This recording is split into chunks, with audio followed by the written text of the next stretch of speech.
Assalamualaikum warahmatullahi wabarakatuh.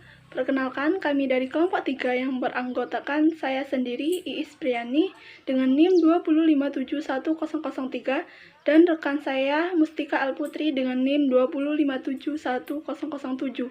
Di sini, kami akan menjelaskan materi tentang teori belajar behavioristik dan konstruktivis, konsep dasar pembelajaran Pakem.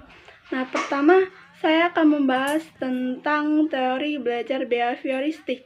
Behaviorisme merupakan salah satu pendekatan untuk memahami perilaku individu atau apapun yang dilakukan, verbal atau non-verbal, yang dapat diobservasi secara langsung dengan menggunakan metode pelatihan, pembiasaan, dan pengalaman. Ciri teori ini mengutamakan unsur-unsur dan bagian kecil yang bersifat mekanistis, menekankan peranan lingkungan, mementingkan pembentukan reaksi atau respon, menekankan pentingnya latihan, mementingkan mekanisme hasil belajar, mementingkan peranan kemampuan dan hasil belajar yang diperoleh adalah berupa perilaku yang diamati atau observable. Teori belajar behavioristik memiliki beberapa kelebihan. Yang pertama, bahan pelajaran yang telah disusun hierarkis dari yang sederhana sampai pada yang kompleks, dengan tujuan pembelajaran dibagi dalam bagian-bagian kecil yang ditandai dengan pencapaian suatu keterampilan tertentu, mampu menghasilkan suatu perilaku yang konsisten terhadap bidang tertentu. 2. Dapat mengganti stimulus yang satu dengan stimulus yang lainnya, dan seterusnya sampai respon yang diinginkan muncul. 3. Teori ini cocok untuk memperoleh kemampuan yang membutuhkan praktek dan pembiasaan yang mengandung unsur-unsur kecepatan, spontanitas, dan daya tahan. 4. Teori behavioristik juga cocok diterapkan untuk anak yang masih membutuhkan dominasi peran orang dewasa, suka mengulangi dan harus dibiasakan, suka meniru, dan suka dengan bentuk-bentuk penghargaan langsung. 5. Membiasakan guru untuk bersifat jeli dan peka terhadap situasi dan kondisi belajar. 6. Guru tidak membiasakan memberikan ceramah sehingga murid dibiasakan belajar mandiri. Jika murid menemukan kesulitan baru, ditanyakan pada guru yang bersangkutan. 7. Mampu membentuk suatu perilaku yang diinginkan mendapatkan pengakuan positif dan perilaku yang kurang sesuai mendapat penghargaan negatif yang didasari pada perilaku yang tampak. 8. Dengan melalui pengulangan dan pelatihan yang berkesinambungan dapat mengoptimalkan bakat dan kecerdasan siswa yang sudah terbentuk sebelumnya.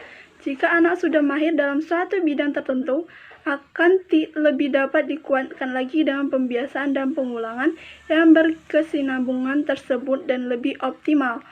Selain kelebihan, teori behavioristik juga memiliki beberapa kekurangan. Di antaranya yang pertama yaitu sebuah konsekuensi untuk menyusun bahan pembelajaran dalam bentuk yang sudah siap. 2. Tidak semua pembelajaran menggunakan teori ini.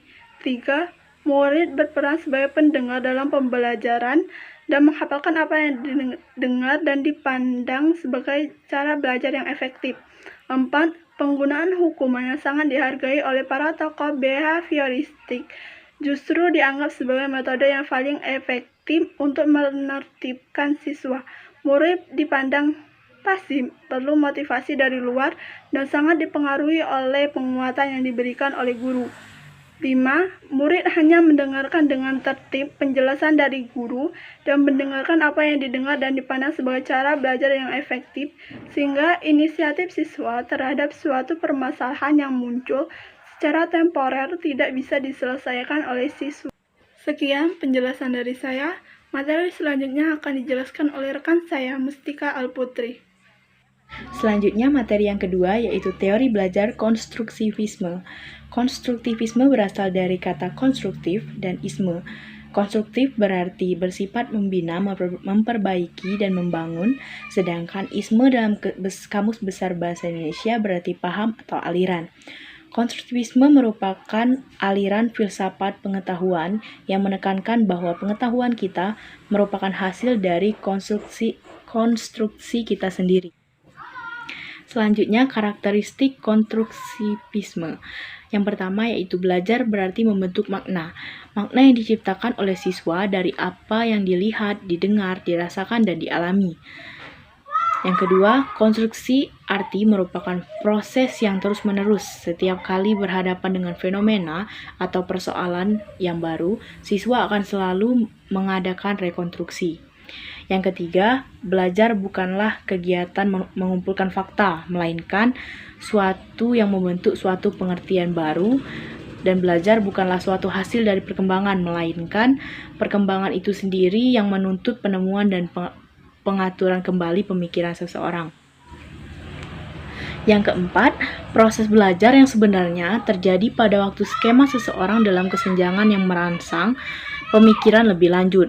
Situasi ketidakseimbangan adalah situasi yang baik untuk memacu belajar.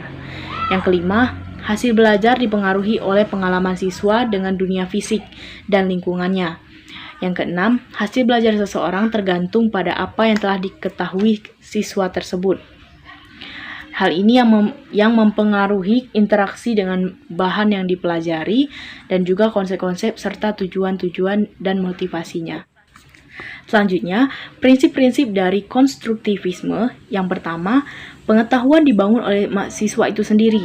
Yang kedua, murid aktif mengkonstruksi secara terus-menerus sehingga selalu terjadi perubahan konsep ilmiah. Yang ketiga, guru sekedar membantu menyediakan saran dan situasi agar proses konstruksi belajar berjalan dengan lancar. Yang keempat, menghadapi masalah yang relevan dengan siswa. Yang kelima, struktur pembelajaran seputar konsep utama pentingnya sebuah pertanyaan. Yang keenam, mencari dan menilai pendapat siswa. Yang ketujuh, menyesuaikan kurikulum untuk menanggapi anggapan siswa. Dari semua itu, hanya ada satu prinsip yang paling penting, yaitu guru tidak boleh hanya semata-mata memberikan pengetahuan kepada siswa. Selanjutnya, materi yang ketiga, yaitu teori belajar Pakem. Pakem adalah singkatan dari pembelajaran aktif, kreatif, efektif, dan menyenangkan.